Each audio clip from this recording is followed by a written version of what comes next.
Hello, everyone. Welcome to the NewsBrowse News broadcast. Global news reports that major virtual private network, VPN, provider NordVPN is considering withdrawing its services from Canada if the federal government's proposed Lawful Access Bill. Bill C-22 requires it to compromise its privacy protections. This announcement follows similar warnings from other prominent tech companies. Earlier this week, encrypted messaging service Signal indicated it would also leave Canada if the bill infringes on user privacy. Additionally, tech giants Apple and Meta have expressed fierce opposition, cautioning that the legislation threatens to undermine their encryption services. Civil liberties groups and law professors have also voiced strong concerns, arguing the bill could open the door to serious privacy infringements for Canadians. In response, the Canadian government maintains that the bill is designed to equip law enforcement agencies with necessary legal tools to prevent, investigate, and respond to modern crime in a manner compliant with the Charter of Rights and Freedoms, explicitly stating it is not intended for sneaky ways to surveil Canadians. Global news reports that U.S. prosecutors have successfully dismantled an international firearms trafficking operation responsible for smuggling dozens of illegal guns from New Hampshire into Canada. The U.S. Attorney for the District of New Hampshire, Aaron Cregan, stated that 5 individuals have pleaded guilty to federal firearms offenses, with 8 others facing charges in connection with the scheme that operated from summer 2021 through late 2024. Approximately 51 firearms were identified as having been trafficked through Vermont and the Akwesasno Mohawk Indian Reservation in New York, a known smuggling corridor.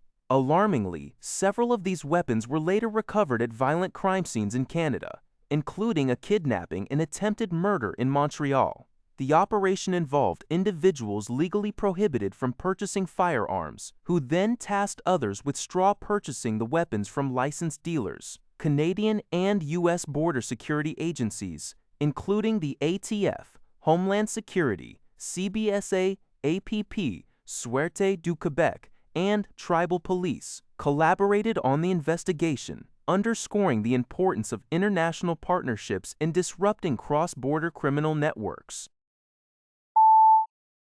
Canadian gas prices are poised to approach record highs this summer, significantly impacting household budgets and travel plans. According to the Canadian press, since March, prices have steadily climbed, reaching a national average of $1 for 2 secrete 4 Crevelo, right requested Malsatorn, him with by the dollars. This figure is nearing the all-time high of approximately 2.14 torn per liter seen in June 2022. Major cities are experiencing high costs, with Montreal at 2.04 cents and Vancouver at 2.23 semi-class per liter. The surge is attributed to the ongoing conflict in the Middle East and a dwindling global oil supply, exacerbated by a prolonged shutdown of the Strait of Hormuz since late February. Experts like Dan McTeague of Canadians for Affordable Energy warn that the problem of shortage is likely to persist through the year, as repairing damaged oil facilities and refilling depleted global oil inventories is a complex and lengthy process.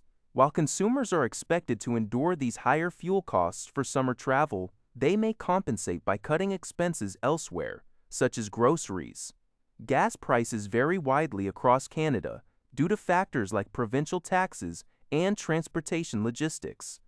The federal government has temporarily suspended its 10-cent per liter excise tax until September 7.